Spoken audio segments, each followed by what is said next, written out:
オイル交換の新常時、Amazon で原料交換を出したら果たして使えるかどうか、試してみましょう。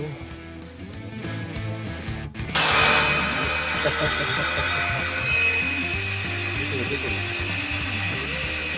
いい感じに出てるよ、ほら。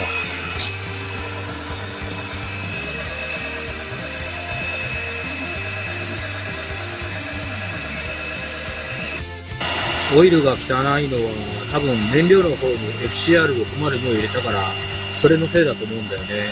バイクの時も10これやると真っ黒くなってたから、まあだからこそ今回オイル交換に踏み切ったんだけど、でちょっと仕事の関係上でナスカルブを手に入れたので使ってみようかなと思います。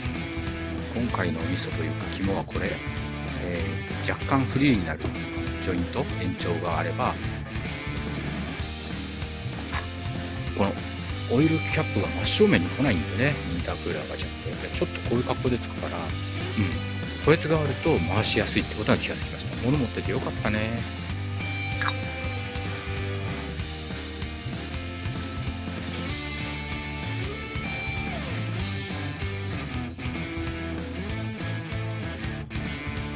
今さ、エンジンマウントの間がどうなってんだかっていうのを今少し回してどれだと思います。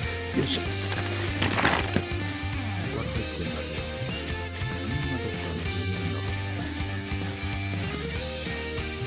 ラーショップが嫌がるわけだよ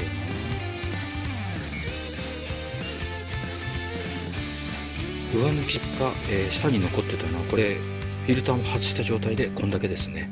ほぼ全量に近い量抜けるね。あれ使える。